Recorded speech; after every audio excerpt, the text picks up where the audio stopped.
Hello. അങ്ങനെ class കഴിഞ്ഞ് മെസ്സിൽ food കഴിക്കാൻ പോയ സമയത്ത് അവിടെ ക്യാപ്സിക്കോ ഉരുളക്കിഴങ്ങുള്ള കറിയില്ല. അതെനിക്ക് തീരെ ഇഷ്ടമില്ല. അപ്പോൾ റൂമിൽ വന്ന് നോക്കിയപ്പോൾ തക്കാളി ഉണ്ട്.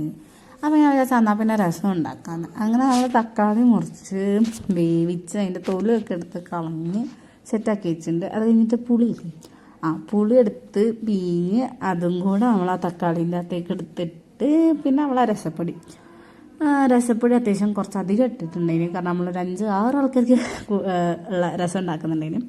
നമ്മൾ ഫുള്ള് പൊടിയൊക്കെ ഇട്ട് ഇളക്കി സെറ്റാക്കി വെച്ച് പിന്നെ ഉപ്പ് തീരാനായിരുന്നു. അതിൻ്റെ അകത്തൊരു ഇത്തിരി ഉപ്പുള്ളിന് ആ ഉപ്പ് മൊത്തം ഞാൻ വാരിയിട്ട് കഴിച്ചു. അത്രയും കുറവിനുള്ളൂ. പിന്നെ ബാക്കി നമ്മൾ മെസ്സെന്ന് എടുക്കാൻ വെച്ച് പിന്നെ ഉപ്പിട്ട് പിന്നെ കുരുമുളക് പൊടി അതുപോലെ കുരുമുളക് ഉണ്ടെങ്കിലും അപ്പോൾ പിന്നെ നമ്മൾ കുരുമുളക് എടുത്തിട്ട് അത് ഫുള്ള് വേവിച്ച് തിളച്ച് രസം ഏകദേശം സെറ്റായിട്ടുണ്ട്. ഇനി നമുക്കത് വറവിടണം. കടുകും ഇതെല്ലാം കൂട്ടിയിട്ട് വറയിട്ടുണ്ടെങ്കിൽ അതിൻ്റെ ഫുൾ പണി.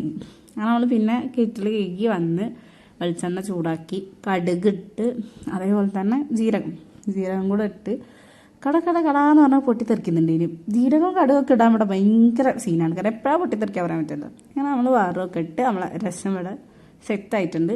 അപ്പം അത്രയുള്ള കഴിച്ചു.